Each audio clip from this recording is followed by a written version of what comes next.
Good morning बच्चे। आज हम आप लोग को क्लास 8 का संस्कृत व्याकरण में समास पढ़ाने जा रहे हैं। पहले हम जानेंगे कि समास क्या है, समास किसको कहते हैं और समास शब्द कैसे बना। तो जानेंगे हम पहले कि समास शब्द में सम उपसर्ग हैं, अस धातु हैं और घय प्रत्यय है। इन तीनों के योग से समास शब्द बना है। सम उपसर्ग पूर्वक अस धातु घय प्रत्यय से मिलकर समास शब्द की व्युत्पत्ति हुई है और इन्हीं तीनों से मिलकर के समास शब्द बना है।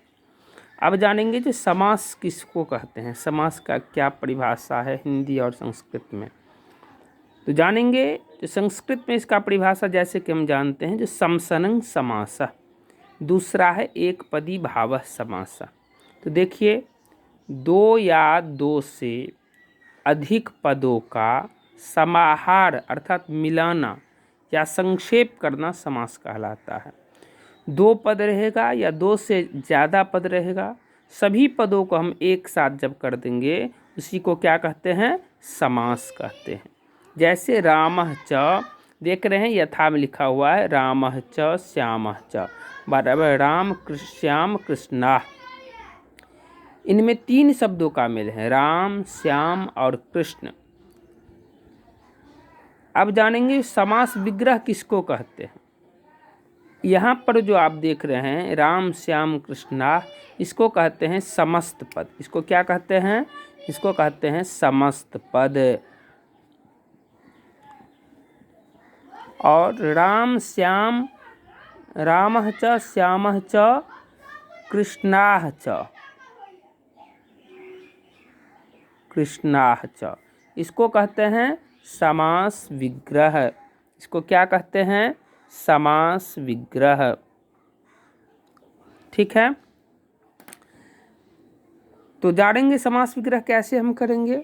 समास विग्रह करने का नियम है, जो समास होने के बाद सभी शब्दों को यदि विभक्ति के साथ पुनः अलग अलग लिख दिया जाता है तो उसे विग्रह या समास विग्रह कहते हैं। कोई भी समस्त पद रहेगा, पूरे शब्द रहेगा, उसको अलग अलग करना कैसे करेंगे, अलग अलग तो विभक्ति लगा देंगे। जैसे विभक्ति होते हैं ना, सात, प्रथमा, द्वितीया, तृतीया, चतुर्थी, पंचमी, षष्ठी, सप्तमी, जो विभक्ति उसमें लगेगा उस विभक्ति को लगा करके पुनः अलग अलग लिख देंगे। जैसे हम देखेंगे राज्ञः पुत्रः बराबर राजपुत्र। अब कैसे हो गया राज्ञः पुत्रः राजपुत्र। तो राजपुत्र का पहले हम हिंदी जानेंगे। राजपुत्र का हिंदी क्या है, अर्थात राजा का पुत्र।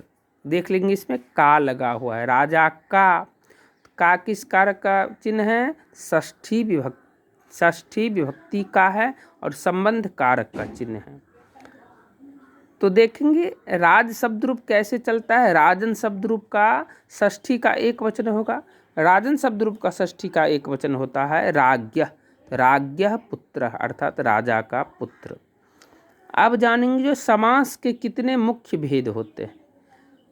वैसे किसी किसी पुस्तक में 6 भेद लिखा रहता है, लेकिन मुख्यतः समास के 4 ही भेद होते हैं।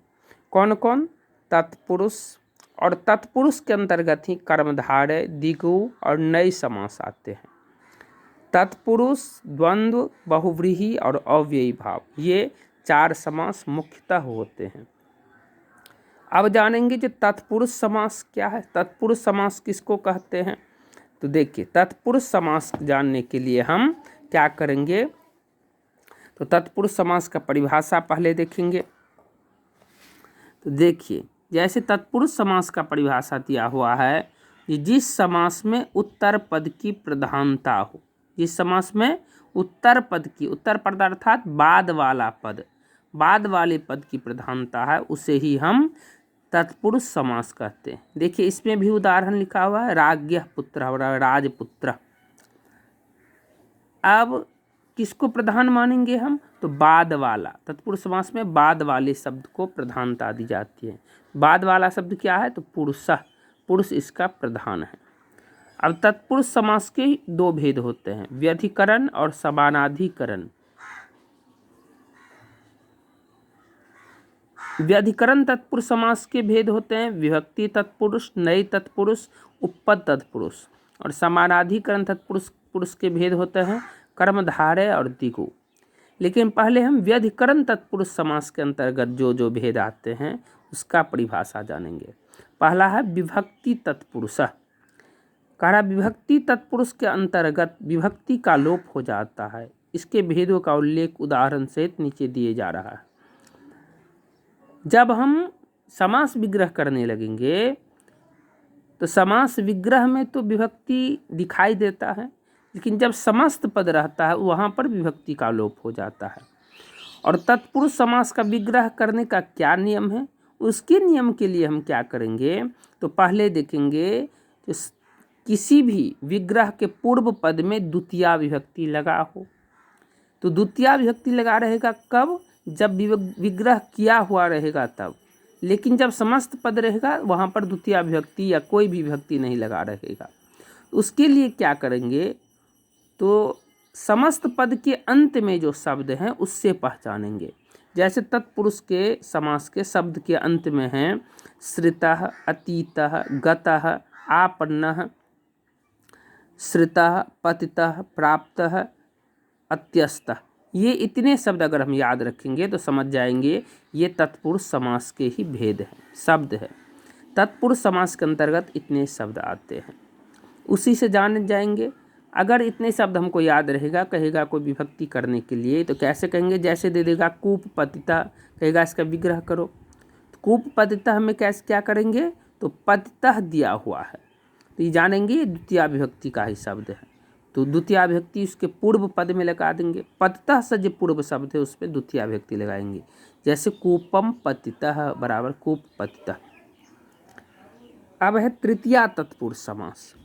तृतीया तत्पुरुष समास में भी वही नियम है, जिसके पूर्व पद में तृतीया विभक्ति लगा हो और अंत में निम्नलिखित शब्द हो।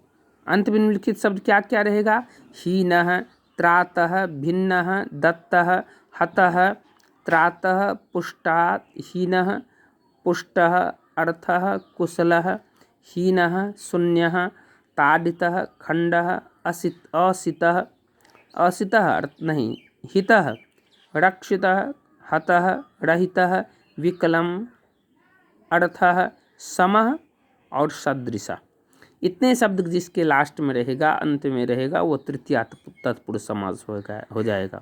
और उसको विग्रह करने के लिए कहेगा करने के लिए तो क्या करेंगे तो उसके पूर्व वाले शब्द में तृतीया विभक्ति लगाए देंगे और तृतीया तत्पुरुष समास उसको बना देंगे। अब हम कुछ दे रहे हैं आप लोग को होमवर्क द्वितीया और तृतीया तत्पुरुष समास से। ऊपर में लिख लीजिए समास विग्रह करें। लिखिए पहला लिखिए आप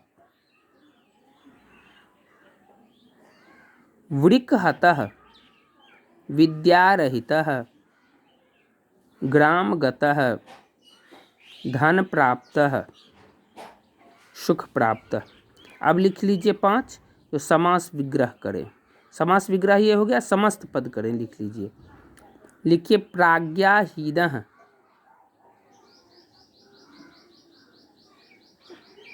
समस्त पद करें। प्राज्ञाहीनः समास विग्रह में ही दे दीजिए।